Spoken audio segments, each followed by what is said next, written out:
ആലപ്പുഴ ജില്ലയിലെ Thathampally saint Michael's church ഇടവകാംഗമായ Velamcheri Daisy Joseph പരിശുദ്ധ അമ്മയുടെ ശക്തമായ മാധ്യസ്ഥ ശക്തി അനുഭവിച്ചറിഞ്ഞ വ്യക്തിയാണ്. ബാല്യം മുതൽ താങ്ങും തണലും സംരക്ഷകയുമായി കൂടെയുള്ള പരിശുദ്ധ അമ്മ എങ്ങനെയാണ് തന്നെയും കുടുംബത്തെയും സഹായിക്കുന്നതെന്ന് ഒരധ്യാപിക കൂടിയായിരുന്ന ഡെയ്സി ടീച്ചർ നമ്മോട് പങ്കുവെക്കുന്നു. എൻ്റെ വീട് പാലായിലാണ്. മീനിച്ചിലാറ്റിൽ ഞാൻ 7ാം ക്ലാസ്സിൽ പഠിക്കുന്ന സമയത്ത് ഒരു ദിവസം കുളിക്കാൻ പോയതാണ്. അന്ന് ഒരു കുഞ്ഞ് താഴെ ഒരു 5-8 വയസ്സ് തോന്നിക്കുന്ന ഒരു കുഞ്ഞ് വെള്ളത്തിൽ വീണ് കൈ മുകളിലേക്ക് പൊക്കി ആരെയോ ഇങ്ങനെ വിളിക്കുന്നത് പോലെ കുഞ്ഞ് കിടന്നിങ്ങനെ വിഷമിക്കുന്നു. അത് കണ്ടപ്പോൾ ഞാൻ പെട്ടെന്ന് കുഞ്ഞിനെ രക്ഷിക്കാൻ വേണ്ടി ഏതാനും സ്റ്റെപ്പുകൾ മുന്നോട്ട് വെച്ചപ്പോൾ വലിയ കുഴിയിലേക്ക് ഞാൻ ചെന്ന് വീണു. എനിക്ക് അവിടെ നിന്ന് രക്ഷപ്പെടാൻ വേണ്ടി കുഞ്ഞിനെപ്പറ്റി ഞാൻ പിന്നെ ചിന്തിച്ചില്ല. ഞാൻ എങ്ങനെയാണ് രക്ഷപ്പെടേണ്ടതെന്നുള്ളതിനെപ്പറ്റി മാത്രം ചിന്തിച്ച് ഞാൻ വെള്ളം കുടിച്ച് താഴോട്ട് പോകുന്നു. എനിക്കാകെ ഭയവും വേവധാതിയും വന്നു. വേറെ ആരും എന്നെ കാണുന്നില്ല. ഞാൻ ആ സമയത്ത് എൻ്റെ അമ്മേ, എൻ്റെ നിത്യസഹായ മാതാവേ, എന്നെ സഹായിക്കണമേ, അമ്മയുടെ നൊവേന കൂടിയിട്ടായിരുന്നു അന്ന് ഞാൻ കുളിക്കാൻ പോയത് തന്നെ. പെട്ടെന്ന് ആ ചിന്തകളെല്ലാം, ആ ഓർമ്മകളെല്ലാം എൻ്റെ മനസ്സിൽ വന്നു. അമ്മ എന്നെ സഹായിക്കണമേ, എന്നെ രക്ഷിക്കണമേ എന്ന് തന്നെ ഞാനിങ്ങനെ ഇടതടവില്ലാതെ ഇങ്ങനെ പ്രാർത്ഥിച്ചു. അങ്ങനെ പ്രാർത്ഥിക്കുമ്പോൾ നിത്യസഹായ മാതാവിൻ്റെ രൂപം ഞാൻ ആ ദേവാലയത്തിൽ അന്ന് ഏതാനും മണിക്കൂറുകൾക്ക് മുൻപ് കണ്ടിരുന്ന അതേ രൂപം വെള്ളത്തിൻ്റെ അടിയിലേക്ക്, ആ രൂപം അങ്ങനെ തന്നെ, കടലാസ് രൂപമാണ്, അതങ്ങനെ തന്നെ എൻ്റെ അടുത്തേക്ക് ഇങ്ങനെ താഴ്ന്നു വന്നു. അങ്ങനെ താഴ്ന്നു വരുന്നത് ഞാൻ കണ്ടപ്പോൾ എനിക്ക് എന്തെന്നില്ലാത്ത സന്തോഷവും ഒരു സമാധാനവും, ഞാൻ രക്ഷപ്പെട്ടതുപോലെ എനിക്ക് തോന്നി. അമ്മ എൻ്റെ അടുത്തോട്ട് വന്നല്ലോ എന്ന് ഞാൻ ചിന്തിച്ചു. ആ സമയത്ത് ആരോ വന്ന്, എൻ്റെ ആങ്ങളമാരാണെന്ന് പിന്നെ അവർ പറയുന്നു, ആരോ വന്ന് എന്നെ അവിടെ നിന്ന് ആ കയത്തിൽ നിന്ന് കൈ പിടിച്ച് കരയിലേക്ക് കുറച്ചുകൂടെ വെള്ളം അത്ര കുറവുള്ള സ്ഥലത്തേക്ക് എന്നെ മാറ്റി നിർത്തി. അതാണ് പരിശുദ്ധി അമ്മ എൻ്റെ ജീവിതത്തിൽ ഇപ്പോഴും നിറഞ്ഞു നിൽക്കത്തക്ക വിധത്തിലൊരു സംഭവമായിട്ട് കിടക്കുന്നത്. വൈദ്യശാസ്ത്രം പരിമിതികൾ കൽപ്പിച്ച ടീച്ചറിന്റെ രോഗാവസ്ഥയിൽ പരിശുദ്ധ അമ്മയുടെ മാധ്യസ്ഥം അത്ഭുതങ്ങൾ നടത്തിയ അനുഭവം ടീച്ചർക്കുണ്ട്. തൻ്റെ ജീവിതത്തിലെ നിർണായകമായ അനുഭവം ടീച്ചർ പങ്കുവെക്കുമ്പോൾ പരിശുദ്ധ അമ്മയുടെ അളവില്ലാത്ത മാധ്യസ്ഥ ശക്തിയാണ് വെളിപ്പെടുന്നത്. ഞാൻ വലിയൊരു രോഗിയായിരുന്നു. എൻ്റെ സന്ധികളിലെല്ലാം നീര് കെട്ടി വേദന, അസഹ്യമായ വേദന. കണ്ണിൻ്റെ ഞരമ്പുകളിൽ രക്തം കട്ട പിടിച്ചിട്ട് കണ്ണ് കാണാതാകുക. ചെവിയിൽ കാറ്റടിക്കുന്നത് പോലെയുള്ള ഒരു അനുഭവം, എപ്പോഴും കാറ്റ് കയറുന്നത് പോലെ. മനുഷ്യർ സംസാരിച്ചാൽ എനിക്ക് വ്യക്തമായിട്ട് കേൾക്കാൻ പറ്റുകയില്ല. എൻ്റെ നട്ടെല്ലിന് തേയ്മാനം, അസ്ഥികളിൽ മജ്ജ വറ്റിപ്പോവുക. ഇതിലെല്ലാം ഉപരിയായിട്ട് മൂത്രം നിയന്ത്രണമില്ലാതെ തുള്ളിയായിട്ട് പോകും. ഞാൻ ടീച്ചറായിരുന്നെങ്കിലും സ്കൂളിൽ പോകുന്നില്ല. എനിക്ക് ചോക്കെടുത്ത് എഴുതാൻ പറ്റുകയില്ല. എൻ്റെ കൈവിരലുകൾ ചോക്കെ പിടിക്കത്തക്ക പരുവത്തിൽ അടുത്തു വരികയില്ല. ഏതോ ഒരു ഞരമ്പ് തോളയിലിരുന്ന് വലിച്ചു മുറുക്കുന്നത് പോലെ എനിക്ക് അനുഭവപ്പെടും. നടക്കുമ്പം കാലിൽ ഏതൊക്കെയോ ഞരമ്പുകൾ പിടിച്ച് ബലം ചെയ്യുന്നത് കൊണ്ട് എനിക്ക് നടക്കാൻ വയ്യാതാകുന്നു. അങ്ങനെ അനേക രോഗങ്ങൾ എന്നെ തളർത്തി, മാനസികവും ശാരീരികവുമായിട്ട്. ആയുർവേദം, അലോപ്പതി, ഹോമിയോ തുടങ്ങിയ എല്ലാ ചികിത്സകളും നടത്തിയെങ്കിലും ആർക്കും എന്നെ രക്ഷപ്പെടുത്താൻ കഴിഞ്ഞില്ല. 1991 അന്ന് ധ്യാനം ഇത്രയും പ്രചാരത്തിലൊന്നും ഇല്ലായിരുന്ന ഒരു കാലത്ത് എന്നെ ചികിത്സിച്ച ഡോക്ടർ തന്നെയാണ് പറഞ്ഞത്, നിങ്ങളൊരു ധ്യാനത്തിന് പോകുന്നത് നല്ലതാണ്. അങ്ങനെ ധ്യാനത്തിന് പോയി. അവിടെ വെച്ച് പരിശുദ്ധി അമ്മയോട് എന്നും ഞാനിങ്ങനെ പ്രാർത്ഥിക്കും, എൻ്റെ അമ്മേ, എൻ്റെ മുഴുവൻ രോഗവും പോയിട്ട് എന്നെ തിരിച്ചു കൊണ്ടുപോകാവുള്ളേ. അങ്ങനെ എപ്പോഴും ഇങ്ങനെ ഇടതടവില്ലാതെ ഞാൻ അമ്മയോട് പ്രാർത്ഥിച്ചുകൊണ്ടിരുന്നു. ഗ്രോട്ടോയിലും അവിടെ ഇവിടെയൊക്കെ പരിശുദ്ധി അമ്മയുടെ രൂപമുള്ള സ്ഥലത്തെല്ലാം ഞാൻ പോയി നിന്ന് മുട്ടുകുത്തി കൈവിരിച്ചു പിടിച്ച് എനിക്ക് പറ്റുന്ന വിധത്തിലെല്ലാം ഞാൻ പ്രാർത്ഥിച്ചു. അങ്ങനെ വ്യാഴാഴ്ചയായി, എനിക്കൊരു രോഗവും മാറിയിട്ടില്ല. എൻ്റെ എല്ലാ രോഗങ്ങളും അങ്ങനെ തന്നെ നിലകൊള്ളുന്നു. എനിക്ക് സങ്കടമായി. നാളെ ഇങ്ങോട്ട് പോരാൻ ദിവസമായി, എൻ്റെ ഒരു രോഗവും മാറുന്നില്ലല്ലോ എൻ്റെ അമ്മേ എന്ന് പറഞ്ഞ് ഞാൻ വീണ്ടും നിലവിളിച്ചു. അങ്ങനെ നിലവിളിച്ച് വിശുദ്ധ കുർബാനയുടെ ആരാധനയുടെ സമയത്ത് ബഹുമാനപ്പെട്ട പനക്കലച്ചൻ പറയുകയാണ്, ഡെയ്സിയെ ക്രിസ്തു സ്പർശിക്കുന്നു. കണ്ണടച്ച് തുറക്കുന്ന വേഗതയിൽ എൻ്റെ സകല രോഗങ്ങളും മൂത്രം ഓരോ തുള്ളി തുള്ളി വന്നിരുന്നത് എൻ്റെ കാൽപാദം മൂടിയുണ്ടായിരുന്നത് പോലെ ഉണ്ടായിരുന്നതെല്ലാം ഒരൊറ്റ നിമിഷം കൊണ്ട്, കണ്ണടച്ച് തുറക്കുന്ന നിമിഷം കൊണ്ട് ആ മൂത്രം മുഴുവനും വറ്റിപ്പോയി. എനിക്ക് രോഗശാന്തി കിട്ടുന്നതിൻ്റെ ഒരു കുറച്ച് മുമ്പ് എൻ്റെ ശരീരം മുഴുവൻ വേർത്ത്, മനസ്സിൻ്റെ വിഷമം കൊണ്ടാന്തോ ഭയങ്കരമായിട്ട് വേർത്തിട്ട് മുഴുവനും നനഞ്ഞിരിക്കുകയായിരുന്നു. ആ നിമിഷം അത് മുഴുവനും ഉണങ്ങി. ഒരു കാറ്റടിക്കുന്നത് പോലെ എനിക്ക് അനുഭവപ്പെട്ടു. മുഴുവൻ രോഗങ്ങളും ആ നിമിഷം എന്നിൽ നിന്ന് വിട്ടുപോയി. എനിക്ക് പോലും വിശ്വസിക്കാൻ കഴിയാത്ത വിധം അത്രമാത്രം വലിയൊരു രോഗശാന്തിയാണ് എനിക്ക് അനുഭവപ്പെട്ടത്. പരിശുദ്ധി അമ്മയോട് ഞാൻ ഒത്തിരി നന്ദി പറഞ്ഞു. അന്ന് മുതൽ എനിക്ക് കൂടുതൽ പ്രാർത്ഥിക്കണം, ദൈവത്തോട് എനിക്ക് കൂടുതൽ അടുക്കണം, ഈ ലോകം മുഴുവൻ ദൈവത്തിൻ്റേതായി തീരണം എന്ന് ഞാൻ അടങ്ങാതെ ആഗ്രഹിച്ചു. തന്നെ സമീപിക്കുന്നവർക്ക് ആത്മീയ ഉപദേശങ്ങൾ നൽകുന്ന ടീച്ചർ ഇതിനായി ആശ്രയിക്കുന്നത് പരിശുദ്ധ അമ്മയെയാണ്. ജപമാല പ്രാർത്ഥനയുടെ ശക്തിയും പ്രാധാന്യവും മധ്യസ്ഥ പ്രാർത്ഥനാ അനുഭവങ്ങളിലൂടെ ടീച്ചർ മറ്റുള്ളവർക്ക് പകർന്നു നൽകുന്നു. ഇവിടെ കൗൺസിലിംഗ് ശുശ്രൂഷ ഈ വീട്ടിൽ വെച്ച് നടത്തുന്നുണ്ട്. ഒത്തിരി പേര് സങ്കടങ്ങൾ പറഞ്ഞ് എൻ്റെ അടുത്ത് വരും. അവരോട് ഞാൻ എന്താണ് പറയേണ്ടത്, എന്താണ് ഞാൻ അവർക്ക് നിർദ്ദേശം കൊടുക്കേണ്ടതെന്ന് ജപമാല ചൊല്ലിയാണ് ഞാൻ പ്രാർത്ഥിക്കുന്നത്. അങ്ങനെ പ്രാർത്ഥിക്കുമ്പോൾ എനിക്ക് ഓരോന്ന് വെളിപ്പെട്ട് കിട്ടും, അവരോട് പറയേണ്ട കാര്യങ്ങൾ. അവയെല്ലാം ഞാൻ കടലാസിൽ എഴുതി വെച്ചിട്ട് അവർ വരുമ്പോൾ ഞാൻ അതെടുത്ത് വെച്ച് അവരോട് പറയും. അങ്ങനെ അനേക സംഭവങ്ങൾ അവരോട് പറഞ്ഞതിൻ്റെ പേരിൽ പറയേണ്ട അനേക കാര്യങ്ങൾ മാതാവ് എനിക്ക് വെളിപ്പെടുത്തി തന്നിട്ടുണ്ട്. ഒരു ദിവസം ഒരു വ്യക്തി എന്നോട് ഒത്തിരി സങ്കടങ്ങൾ, അനേക കാര്യങ്ങൾ പറഞ്ഞിങ്ങനെ സങ്കടപ്പെട്ടു. ഞാൻ എന്താണ് ചെയ്യേണ്ടത്, എനിക്കിതിനെല്ലാം ഉത്തരം മേടിച്ച് തരണം എന്നൊക്കെ പറഞ്ഞിങ്ങനെ സങ്കടപ്പെട്ടു പറഞ്ഞപ്പോൾ ഞാൻ ആ വിഷയം വെച്ച് ഇങ്ങനെ പ്രാർത്ഥിച്ചു. ഞാൻ എന്താണ് പറയേണ്ടത്, ആ മകൻ എന്നെ വിളിക്കുമ്പോൾ ഞാൻ എന്തു പറയണം എന്ന് ചോദിച്ച് ഞാനിങ്ങനെ വിഷമിച്ചു പ്രാർത്ഥിച്ചുകൊണ്ടിരിക്കുമ്പം പരിശുദ്ധി അമ്മ ഇങ്ങനെ പറയുകയാണ്, ജപമാല ചൊല്ലി പ്രാർത്ഥിക്കട്ടെ, എല്ലാ ചോദ്യങ്ങൾക്കും ഉത്തരവുണ്ട്. പിന്നെ മറ്റൊരു മനുഷ്യന് വേണ്ടി അവർ ഒത്തിരി സങ്കടപ്പെട്ട് എന്നോടിങ്ങനെ കുറേ കാര്യങ്ങളെല്ലാം പറഞ്ഞു. ആ വ്യക്തിക്ക് വേണ്ടി ഞാനിങ്ങനെ പ്രാർത്ഥിച്ചു. പ്രാർത്ഥിക്കുമ്പം ഞാൻ കാണുന്നത് വളരെ വലിയൊരു മരമാണ്. ആ മരത്തിന് ഭയങ്കര വണ്ണം, അതുപോലെ ഉയർച്ചയുണ്ട്, ശിഖരങ്ങളില്ല. ആ മരത്തിൻ്റെ ചുവട്ടിൽ ഞാനിങ്ങനെ കാണുകയാണ്, ഒരു പുസ്തകത്തിൽ എഴുതി വെച്ചിട്ട് ബുക്കിൽ എഴുതി വെച്ചിരിക്കുകയാണ്, ഈ മരത്തിൽ എങ്ങനെ കയറും. അത് കണ്ടപ്പോൾ ഞാനിങ്ങനെ ചിന്തിച്ച് എങ്ങനെ ഈ മരത്തിൽ കയറും.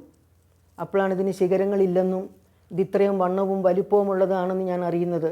ഈ മരത്തിൻ്റെ മുകളിൽ പല നിറത്തിലും പല വലുപ്പത്തിലുമുള്ള പൂക്കളും പലതരം കായ്കളും അതിൻ്റെ മുകളിലുണ്ട്. അതെന്തെങ്കിലും പറിക്കണമെങ്കിൽ മരത്തിൽ കയറണമല്ലോ എന്നൊക്കെ ചിന്തിച്ച് ഞാനിങ്ങനെ നിൽക്കുമ്പോഴാണ് ഈ മരത്തിൽ എങ്ങനെ കയറും എന്ന് എഴുതിയിരിക്കുന്നത്. അത് വായിച്ചു കഴിഞ്ഞപ്പോൾ ഞാൻ വീണ്ടും മരത്തിൻ്റെ മുകളിലേക്ക് നോക്കി, ഇതിലെങ്ങനെ കയറാൻ പറ്റും, എങ്ങനെ ഇതിൻ്റെ മുകളിലുള്ള ഫലങ്ങൾ പറിക്കാൻ പറ്റും എന്ന് ചിന്തിച്ചപ്പം ഞാൻ ഇങ്ങനെ കേൾക്കുകയാണ്, ജപമാല വഴി ഏത് അസാധ്യമായ കാര്യങ്ങൾക്കും ജപമാല ചൊല്ലിയാൽ ഉത്തരവുണ്ട് എന്ന് എൻ്റെ അമ്മ എനിക്ക് പറഞ്ഞു തന്നതായിട്ട് ഞാനന്ന് മനസ്സിലാക്കി. മറ്റൊരു വ്യക്തിക്ക് വേണ്ടി, ആ വ്യക്തിയുടെ ഭർത്താവ് ഭയങ്കര മദ്യപാനിയാണ്. അവരെന്നോട് പറഞ്ഞു അങ്ങനെ ഒരു ധ്യാനത്തിന് കൊണ്ടുപോകാൻ വേണ്ടിയിട്ട് പ്രാർത്ഥിക്കണേന്ന് പറഞ്ഞ് അതിനുവേണ്ടി ഞാനിങ്ങനെ പ്രാർത്ഥിക്കുമ്പോൾ ഈശോയുടെ കയ്യിൽ ഒരു ജപമാല പിടിച്ചിട്ടുണ്ട്. ഈശോ ആ ജപമാല കൊണ്ട് 3 അക്കം ഇങ്ങനെ എഴുതുന്നത് ഞാൻ കണ്ടു. അക്കം എനിക്ക് ശരിക്കും മനസ്സിലായില്ല, 3 അക്കം എഴുതുന്നത് ഞാൻ കണ്ടു. അതെഴുതി കഴിഞ്ഞപ്പം എനിക്ക് മനസ്സിലായി അവരോട് 3 അക്കമുള്ള സ്ഥാനമുള്ള കൊന്ത എല്ലി 100, 999 ഇടയ്ക്കുള്ള ഏതെങ്കിലും ഒരു സംഖ്യ അവരുടെ മനസ്സിൽ വന്നിട്ട് ആ സംഖ്യയുടെ കൊന്ത അവർ ചൊല്ലി പൂർത്തിയാക്കട്ടെ, ആ മകന് മാനസാന്തരം കൊടുക്കും എന്ന് ഈശോ പറഞ്ഞതായിട്ട് എനിക്ക് തോന്നി. ഞാനത് അങ്ങനെ തന്നെ ആ വ്യക്തിയോട് പറഞ്ഞു. അവരെത്രയോ കൊന്തയെല്ലി ഏതാനും ദിവസങ്ങൾ കഴിഞ്ഞപ്പോൾ ആ മകന് മാനസാന്തരം കിട്ടി.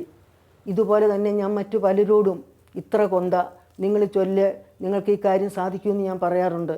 ഒരു ദിവസം ഒരു മകൾക്ക് ഗൾഫിലാണ്, അവൾക്ക് അന്ന് ജോലി, അവിടെ 45,000 രൂപയാണ് ശമ്പളം.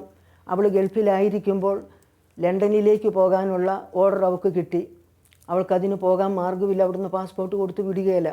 അവൾ ഒത്തിരി സങ്കടപ്പെട്ട് കരഞ്ഞ് എന്നെ വിളിച്ചു. ഞാനപ്പോൾ ഈ കൊന്തയുടെ കാര്യം എൻ്റെ മനസ്സിലേക്ക് വന്ന് ഞാൻ പറഞ്ഞു, കരയാതെ മോൾ, എത്രയെങ്കിലും നിൻ്റെ മനസ്സിൽ വരുന്ന ഒരു സംഖ്യ 3 സ്ഥാനം ഉണ്ടായിരിക്കണം. നിനക്ക് മനസ്സിൽ വരുന്ന ദൈവം തോന്നിക്കുന്ന സംഖ്യ നീ നേർന്ന് തീർച്ചയായിട്ടും നിനക്ക് ജോലിക്ക് പോകാൻ സാധിക്കുമെന്ന് ഞാൻ ഉറപ്പ് പറഞ്ഞ് അപ്പോൾ അവൾ പറഞ്ഞ് നേരത്തെ അവൾ ചെന്ന് പറഞ്ഞിട്ട് സൂപ്രണ്ട് ഒപ്പ് കൊടുക്കുകയില്ല, പോരാൻ സമ്മതിക്കുകയില്ല എന്നൊക്കെ എന്നോട് പറഞ്ഞായിരുന്നു. ഞാൻ വീണ്ടും അടുക്കളയിൽ ചെന്ന് ചെയ്തുകൊണ്ടിരുന്ന ജോലിയുടെ ബാക്കി ചെയ്യാൻ തുടങ്ങിയപ്പം വീണ്ടും അവൾ തന്നെ എന്നെ ഫോൺ വിളിച്ചു. ഞാൻ വന്നെടുക്കുമ്പം അവൾ അത്ഭുതത്തോടെ പറയുന്നു, ഞാൻ ഇവിടെ ഇരുന്ന് ആൻറ്റി പറഞ്ഞതനുസരിച്ച് ഞാൻ 750 കൊന്ത നേർന്നിട്ട് ഞാൻ ഇവിടെ ഇരുന്ന് കൊന്തയെല്ലാം ഒരു കൊന്ത ആരംഭിച്ചപ്പോഴേ സൂപ്രണ്ട് ഇങ്ങോട്ട് വന്ന് അവൾ ഇരുന്ന് ആ സ്ഥലത്തൂടെ സൂപ്രണ്ടിന് എങ്ങോട്ടോ കടന്നു പോകാൻ വേണ്ടി വന്നപ്പം ഇവൾ കരഞ്ഞ് ഇരുന്ന് കൊന്തയില്ലിക്കൊണ്ടിരിക്കുന്നത് കണ്ടുകൊണ്ട് അങ്ങേരെ അടുത്ത് വന്നിട്ട് തോളെ തട്ടി പെട്ടെന്ന് അവളോട് പോകാനുള്ള അനുവാദം കൊടുത്തു. അവൾ ഉടനെ തന്നെ ഇങ്ങോട്ട് തിരിച്ചു പോരുകയും അവൾക്ക് ലണ്ടനിൽ പോകാൻ സാധിക്കുകയും ചെയ്തു.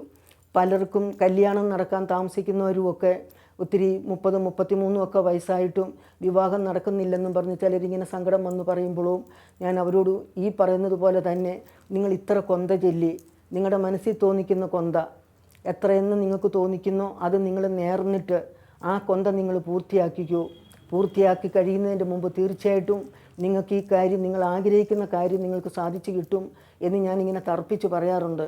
അത് അനേകരുടെ സാക്ഷ്യങ്ങൾ എൻ്റെ മനസ്സിൽ കിടപ്പുണ്ട്. എത്രയോ പേര് ജോലിയില്ലാത്തവർക്ക് ജോലി കിട്ടുന്നുണ്ട്, മക്കളില്ലാത്തവർക്ക് മക്കളെ കിട്ടുന്നുണ്ട്, ട്രാൻസ്ഫർ, അങ്ങനെ അനേക കാര്യങ്ങൾ അതെല്ലാവർക്കും സാധിച്ചു കിട്ടും ജപമാല ചൊല്ലുന്നത് വഴി. പരിശുദ്ധ അമ്മ അവരുടെ വേദന മനസ്സിലാക്കി ദൈവത്തോട് ചോദിച്ച് അവർക്ക് വാങ്ങിച്ചു കൊടുക്കുന്നതാണെന്ന് ഞാൻ സത്യമായിട്ടും വിശ്വസിക്കുന്നു. തങ്ങളുടെ കുടുംബത്തിൻ്റെ സകല കാര്യങ്ങളും പരിശുദ്ധ അമ്മയെ ഏൽപ്പിച്ച ഇവർക്ക് അമ്മ ഇടപെട്ട നിരവധി അനുഭവങ്ങൾക്ക് സാക്ഷ്യമാകേണ്ടി വന്നു. അപകടകരമാകാവുന്ന പല സന്ദർഭങ്ങളിലും അമ്മ ഇടപെട്ട അനുഭവങ്ങൾ ഇവർ പങ്കുവെക്കുന്നു. എൻ്റെ ജീവിതത്തെ മാത്രമല്ല ഈ ഭവനത്തെയും ഞാൻ അമ്മയെ തന്നെയാണ് ഏൽപ്പിച്ചിരിക്കുന്നത്. എൻ്റെ അടുക്കള, അവിടുത്തെ ഓരോ കാര്യങ്ങളും ഞാൻ അമ്മയോടാണ് ആവശ്യപ്പെടുന്നത്. ഇവിടെ ഒത്തിരി വിരുന്നുകാരൊക്കെ വരുന്ന ദിവസങ്ങളിൽ എനിക്ക് അടുക്കളപ്പണി അത്ര വലിയ താല്പര്യമുള്ള കൂട്ടത്തിലല്ല, എനിക്കറിയാനും വയ്യ.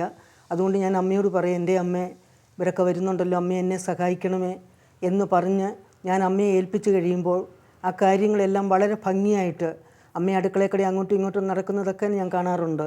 അമ്മ അങ്ങനെ അതെല്ലാം ഭംഗിയായിട്ട് നടത്തി എൻ്റെ മനസ്സിലില്ലാത്തതിനേക്കാളും ഭംഗിയായിട്ട് അമ്മ അത് നടത്തും. ഒരു ദിവസം ഇവിടെ രാവിലെ ഞാൻ ഉപ്പുമാവ് ഉണ്ടാക്കാൻ വേണ്ടി അന്ന് സ്കൂളിൽ പോകുന്ന സമയമാണ്. അതുകൊണ്ട് കുറച്ച് പണിയെല്ലാം രാവിലെ തീർത്തിട്ടാണ് ഞാൻ പള്ളിയിൽ പോകുന്നത്. അന്ന് ഉപ്പുമാവായിരുന്നു ഉണ്ടാക്കാനിരുന്നത്. അങ്ങനെ അടുപ്പത്ത് വെച്ചിട്ട് പോകുന്ന സമയത്ത് തിരി ഓഫാക്കണമെന്ന് വിചാരിച്ചാണ് ഞാൻ വെച്ചത്. പക്ഷേ പോകുന്ന സമയത്ത് ഞാനത് മറന്നുപോയി. പള്ളിയിൽ ചെന്ന് കയറി ബലിയുടെ സമയത്ത് പെട്ടെന്ന് ഞാനിത് ഓർത്തു. എനിക്കാകെ വേവലാതിയായി. ഒരല്പം കൂടിയേ അതിനകത്ത് വെള്ളം ഉണ്ടായിരുന്നുള്ളൂ. അതിപ്പോൾ തന്നെ തീർന്നു കാണുമല്ലോ, അപ്പോൾ എന്ത് ചെയ്യും? അതെല്ലാം അടുക്കി പിടിക്കുകയും അത്രയും ഉപ്പുമാവ് പോകുന്നതല്ല എൻ്റെ വിഷയം. അതുമൂലം ഈ ഭവനത്തിന് തന്നെ ഒരു പക്ഷേ തീ പിടിക്കുവോ അങ്ങനെയുള്ള വേവലാതി കാരണം ഞാനിങ്ങനെ എന്താ വേണ്ടത്, എങ്ങനെ ഇങ്ങോട്ട് പോന്നാൽ ഞാനിവിടെ വരുന്നതിൻ്റെ ഇപ്പുറം അതെല്ലാം സംഭവിക്കും. അപ്പം ഞാൻ പരിശുദ്ധി അമ്മയോട് പ്രാർത്ഥിച്ചു, എൻ്റെ അമ്മയ്ക്ക് 10,000 കോടിക്കണക്കിന് മാലാഖമാർ സ്വർഗത്തിലുണ്ടല്ലോ, അതിലൊരു മാലാഖയെ വിട്ട് ആ ഉപ്പുമാവിൽ ആ സ്റ്റൗ ഒന്ന് ഓഫാക്കിക്കണേ എൻ്റെ അമ്മയെന്ന് ഞാനിങ്ങനെ പ്രാർത്ഥിച്ചു. അത് പ്രാർത്ഥിച്ചു സ്വസ്ഥമായി ഞാൻ ബലിയെല്ലാം കഴിഞ്ഞു. അമ്മ എൻ്റെ പ്രാർത്ഥന സ്വീകരിച്ചിട്ടുണ്ടെന്നും മാലാഖയെ വിട്ടിപ്പോൾ ഇതെല്ലാം ചെയ്തിട്ടുണ്ടെന്നും ഒക്കെ ഞാൻ വിചാരിച്ചു. ഇവിടെ ഞാൻ വന്നതേ അടുക്കളയിലേക്കാണ് പോയത്. അടുക്കളയിൽ ചെന്നപ്പം വാസ്തവത്തിൽ ഓഫാക്കിയിരിക്കുന്നു. ഉപ്പുമാവിന് യാതൊരു കുഴപ്പമില്ല. ഞാൻ വളരെ സന്തോഷത്തിൽ അമ്മയ്ക്ക് നന്ദി പറഞ്ഞു.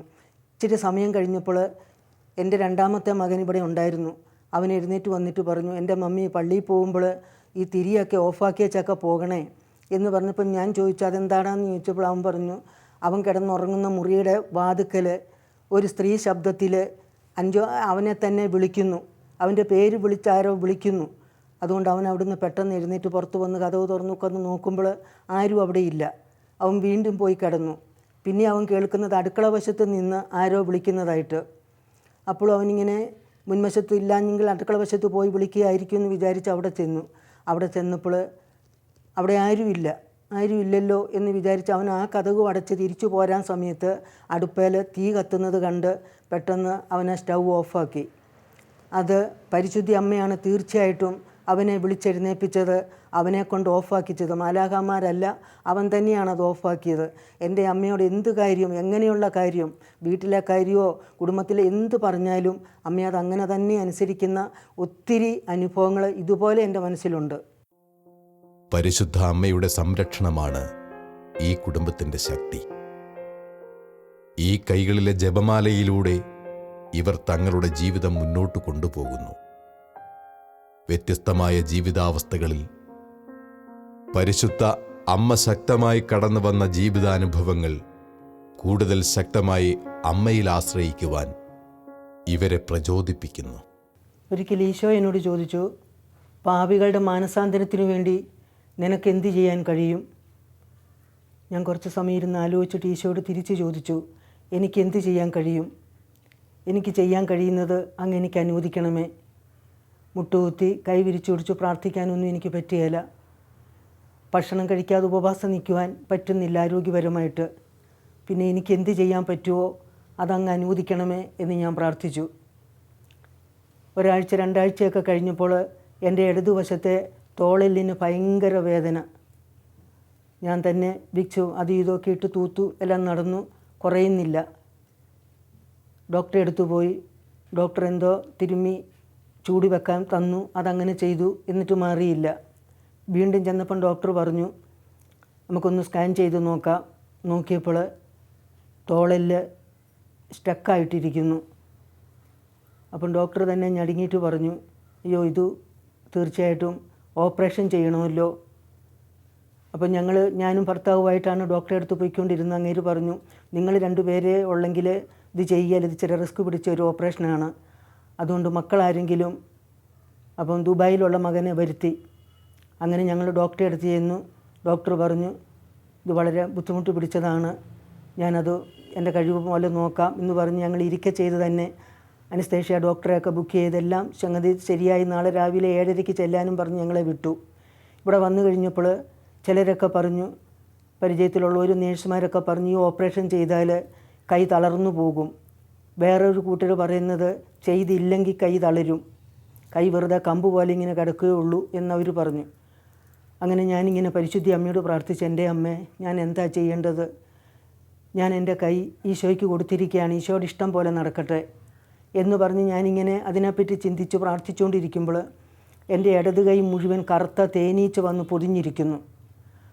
അവിടെ കുറച്ച് ഭാഗത്ത് മാറിയായിട്ട് കുറേ മനുഷ്യരെ, മദ്യപാനികൾ അതുപോലെയുള്ള കുറേ പേരെ ഈശോ എന്നെ കാണിച്ചു. അപ്പോൾ എനിക്ക് മനസ്സിലായി, മാസങ്ങൾക്ക് മുൻപ് ഇവർക്ക് വേണ്ടി എന്ത് ചെയ്യാൻ കഴിയും, പാപികളുടെ മാനസാന്തരത്തിന് വേണ്ടി നിനക്ക് എന്ത് ചെയ്യുവാൻ കഴിയും എന്ന് ചോദിച്ചതും എനിക്ക് പറ്റുന്നത് അങ്ങ് എനിക്ക് അനുവദിക്കണമെന്ന് ഞാൻ മറുപടി പറഞ്ഞതും പെട്ടെന്ന് എൻ്റെ ഓർമ്മയിലേക്ക് വന്നു. ഞാൻ വിചാരിച്ച, ദൈവമേ ഞാൻ എന്ത് ചെയ്യും? ദുബായിലുണ്ടായിരുന്ന മകനെ വരുത്തി ഓപ്പറേഷൻ ഇനി ഞാൻ ചെയ്യുകയില്ല എന്നെനിക്ക് പറയാൻ പറ്റുകയല്ലോ. എന്താ ചെയ്യേണ്ടതെന്നോർത്ത് ഞാൻ ആകെ വിഷമിച്ചു. ഞാൻ കിടക്കുന്ന മുറിയിൽ മാതാവിൻ്റെ രൂപമുണ്ട്. ആ രൂപത്തെ നോക്കി ഞാൻ വേദനയോടെ പ്രാർത്ഥിച്ച, എൻ്റെ അമ്മേ എൻ്റെ അവസ്ഥ അമ്മ അറിയുന്നു. ഈശോ ഇത് എന്നിൽ നിന്ന് ആഗ്രഹിക്കുന്നതാണെങ്കിൽ ഇത് പൂർത്തിയാക്കണമെന്ന് എനിക്ക് ആഗ്രഹമുണ്ട്. പക്ഷേ ദുബായിൽ നിന്ന് മകനെ ഞാൻ വരുത്തിയ സ്ഥിതിക്ക് ഇനി എനിക്ക് ഓപ്പറേഷൻ ചെയ്യാതിരിക്കാനും പറ്റുകയല്ലോ. ചെയ്താൽ എൻ്റെ ഈശോയ്ക്ക് സങ്കടമാകുമല്ലോ. ഞാൻ എന്താ ചെയ്യേണ്ടത്? എൻ്റെ അമ്മേ ഈ വിഷമസന്ധിയിൽ അമ്മ എന്നെ സഹായിക്കണമേ. എനിക്ക് ഒരു മാർഗവും കാണുന്നില്ല. ഏതാനും മണിക്കൂർ കഴിയുമ്പോൾ ഓപ്പറേഷൻ ചെയ്യണം. അതിനുള്ള എല്ലാ തയ്യാറെടുപ്പുകളെല്ലാം ഇതെല്ലാം ചെയ്ത് വെച്ചാണ് ഞങ്ങൾ കിടന്നത് തന്നെ. അപ്പോൾ ഞാനിങ്ങനെ ആകപ്പാടെ വിഷമിച്ചിരിക്കുമ്പോൾ എന്നെ ഓപ്പറേഷൻ ചെയ്യാൻ കൊണ്ടുപോയ മകൻ തന്നെ വെളുപ്പിന് എഴുന്നേറ്റ് വരുന്നു, ഒരു കമ്പിളി പുതപ്പും പുതച്ച്. അവൻ ഇന്നലെ രാത്രി മുഴുവൻ പനിയായിരുന്നു. എൻ്റെ മമ്മി എന്താ ഇനി ചെയ്യേണ്ടത്? അപ്പം എനിക്ക് എന്തെന്നില്ലാത്ത സമാധാനം തോന്നി. ഞാൻ ഉള്ളുകൊണ്ട് മാതാവിന് നന്ദി പറഞ്ഞു. എൻ്റെ അമ്മേ എന്നെ ഇതിൽ നിന്ന് അമ്മ രക്ഷിച്ചല്ലോ എന്ന് പറഞ്ഞ് ഞാനിങ്ങനെ നന്ദി പറഞ്ഞുകൊണ്ടിരുന്നു. അപ്പോൾ ഞാൻ പറഞ്ഞു, സാരമില്ല മോനെ, നിൻ്റെ പനി 2 ദിവസമൊക്കെ കഴിഞ്ഞ് പോകുമല്ലോ, അന്നേരം നമുക്ക് ഡോക്ടറെ അടുത്ത് പോകാം. തൽക്കാലത്തിന് ഞാൻ അങ്ങനെ പറഞ്ഞു. 2 ദിവസം കഴിഞ്ഞ് അവൻ്റെ പനി പോയി. അവൻ വീണ്ടും ഓപ്പറേഷൻ കാര്യം പറഞ്ഞപ്പോൾ ഞാൻ പറഞ്ഞു, ഇല്ല, ഞാനിത് ഓപ്പറേഷൻ ചെയ്യുകയില്ല. ഇത് പാപികളുടെ മാനസാന്തരത്തിന് വേണ്ടി ഈ ഒരു ചെറിയ സഹനം എനിക്ക് ദൈവം അനുവദിച്ചതാണ്. ഇത് ഞാൻ യാതൊരു കാരണത്താലും ഓപ്പറേഷൻ ചെയ്യുകയില്ല. കൈ തളരുവോ തളരാതിരിക്കുകയോ എന്ത് വേണമെങ്കിലും അതങ്ങനെ സംഭവിച്ചോട്ടെ, ഞാനിത് ഓപ്പറേഷൻ ചെയ്യുകയില്ല. മോൻ അതിനെ നിർബന്ധിക്കേണ്ട, ലീവ് വെറുതെ കളയാതെ ഇവിടെ ഇരിക്കേണ്ട, മോൻ പൊയ്ക്കോ, അങ്ങോട്ട് തന്നെ തിരിച്ചു പോയിക്കോ എന്ന് പറഞ്ഞ് ഞാൻ അവനെ വിട്ടു. ഏതാനും നാളുകൾ കഴിഞ്ഞപ്പോൾ ഈശോ എന്നോട് വാക്കു പറഞ്ഞതുപോലെ തന്നെ എനിക്ക് അമ്മയുടെ മധ്യസ്ഥ ശക്തിയാൽ എൻ്റെ കൈക്ക് പൂർണ്ണ സൗഖ്യം, ഞാൻ ഒന്നും ചെയ്തില്ല, എനിക്ക് പൂർണ്ണ സൗഖ്യം കിട്ടി. ഒരു ദിവസം വൈകുന്നേരം ഒരു കാരണവും കൂടാതെ സന്ധ്യയായപ്പോൾ എനിക്ക് വെറുതെ ഇങ്ങനെ ഒരു ഭയം വന്നു, ഭയങ്കര ഭയം. ഒരു കാരണവുമില്ല, ഞാൻ ഒന്നും കേട്ടിട്ടില്ല, ഒന്നും കണ്ടിട്ടില്ല, ഭയം വരത്തക്കതൊന്നുമില്ല. പക്ഷേ എനിക്ക് ഭയം വരുന്നു. കിടക്കാൻ തോന്നുന്നില്ല, കിടക്കാൻ എനിക്ക് ആ മുറിയിലേക്ക് കയറാൻ പോലും എനിക്ക് ഭയം. ഞാൻ അസ്വസ്ഥയായി. പുള്ളിയോട് പറയാൻ വിഷമമായതുകൊണ്ട് ആരോടും മിണ്ടിയില്ല. വേറെ ആരും ഇവിടെ ഇല്ലല്ലോ, ആരോടും പറഞ്ഞില്ല. ഞാൻ അങ്ങനെ അന്ന് രാത്രി ഒരു തരത്തിൽ വെളുപ്പിച്ചെടുത്തു. നേരം വെളുത്തു, പ്രത്യേകിച്ചൊന്നുമില്ല. എല്ലാം ജോലിയെല്ലാം കഴിഞ്ഞ് വീണ്ടും സന്ധ്യയാകാൻ തുടങ്ങിയപ്പം എനിക്ക് വീണ്ടും ഭയം, ഭയങ്കര ഭയം. എവിടെ നോക്കിയാലും എനിക്ക് ഭയം, എന്തെന്നില്ലാത്ത അസ്വസ്ഥത. അങ്ങനെ ഞാൻ കുറേ സമയം, ഒരു 11 മണി വരെ ഇരുന്നു. കൊന്തയില്ലെന്നുണ്ടെങ്കിലും എനിക്ക് ഭയമാണ്. അങ്ങനെ ഞാനിങ്ങനെ കൊന്തയില്ലിക്കൊണ്ടിരിക്കും. ഞാൻ മാതാവിനോട് പറഞ്ഞു, എൻ്റെ അമ്മേ, ഇന്നലെ ഞാൻ ഒട്ടും ഉറങ്ങിയില്ലെന്ന് അമ്മയ്ക്കറിയാമല്ലോ. ഇന്നും എന്നെ അമ്മ ഇങ്ങനെ ഇരുത്തരുത് അമ്മേ, അമ്മ ഇതിനകത്തൊന്ന് ഇടപെടണമേ എന്ന് പറഞ്ഞിട്ട്, നരകസർപ്പത്തിൻ്റെ തല തകർത്ത പരിശുദ്ധി അമ്മേ, എന്നെ വേട്ടയാടുന്ന എല്ലാ അന്ധകാര ശക്തികളിൽ നിന്നും, ദുഷ്ടപിശാചുക്കളിൽ നിന്നും, ദുരാത്മാക്കളിൽ നിന്നും, നാരികീയ ശക്തികളിൽ നിന്നും അമ്മ എനിക്ക് മോചനം തന്ന് എന്നെ ഇപ്പോൾ തന്നെ അനുഗ്രഹിക്കണേ അമ്മേ എന്ന് ഞാൻ പ്രാർത്ഥിച്ച് തീരുമ്പോൾ, പരിശുദ്ധി അമ്മ എളിയിൽ, നമ്മൾ സാധാരണക്കാർ നമ്മളൊക്കെ എളിയിൽ കുഞ്ഞുങ്ങളെ വെച്ചുകൊണ്ട് നടക്കുന്നത് പോലെ പരിശുദ്ധി അമ്മ അമ്മയുടെ എളിയിൽ ഉണ്ണീശോയെ എളിയിൽ വെച്ചുകൊണ്ട് എൻ്റെ അടുത്തേക്ക് കടന്നു വന്ന്, എൻ്റെ അടുത്തേക്ക് വരുമ്പോഴാണ് ഞാൻ കാണുന്നത് എനിക്ക് ചുറ്റിനും എന്തോ ജീവികൾ എനിക്ക് ഭയം വരുത്തുന്നത് പോലെ എൻ്റെ ചുറ്റിനും ഇരിപ്പുണ്ട്. അമ്മ അവയുടെ അടുത്തോട്ട് വന്നിട്ട് അവയെ ഓരോന്നിനെയും നോക്കിക്കൊണ്ട് കാല് പൊക്കി ഇങ്ങനെ തൊഴിക്കുന്നതായിട്ട് 2-3 എണ്ണത്തിനെ തൊഴിച്ച് കഴിഞ്ഞപ്പോൾ ഞാൻ പോലും അറിയാതെ പെട്ടെന്ന് ഉറങ്ങി. ആ കസേരയിലേക്ക് തന്നെ, ഞാൻ ഇരുന്നിരുന്ന കസേരയിലേക്ക് തന്നെ ഞാൻ ചാഞ്ഞിരുന്ന് അവിടെ ഇരുന്നുറങ്ങി. നേരം വെളുത്തു, പുള്ളിക്കാരൻ എഴുന്നേറ്റപ്പോൾ ഞാൻ കസേരയിലിരുന്ന് ഉറങ്ങുകയാണ്. അപ്പം പുള്ളി എനിക്കിങ്ങനെ പേടി വന്നതോ മാതാവ് ഇടപെട്ടതോ ഒന്നും അറിഞ്ഞില്ല. എന്തിനാ ഇവിടെ ഇരുന്നിങ്ങനെ ഉറങ്ങുന്ന, കട്ടിലെ കിടന്നുറങ്ങാൻ മേലെ ഡേസിന്ന് ചോദിച്ചു. അപ്പം പിന്നെ ഞാൻ കിടന്നങ്ങനെ ഉറങ്ങി. അങ്ങനെ അനേക സന്ദർഭങ്ങളിൽ എൻ്റെ വേദനകളിലും എൻ്റെ സങ്കടങ്ങളിലും അമ്മ എന്നോടൊപ്പം ഉണ്ട്. അമ്മയെ വിളിച്ച് ഞാൻ പ്രാർത്ഥിക്കുമ്പോൾ ആ നിമിഷം തന്നെ അമ്മ ഉത്തരം തരുന്നു. അനേകർക്ക് വേണ്ടി ഞാൻ പ്രാർത്ഥിക്കുമ്പോഴും അമ്മ അതിനുത്തരം കൊടുക്കുന്നത് ഞാൻ അനുഭവിച്ചറിയുന്നു.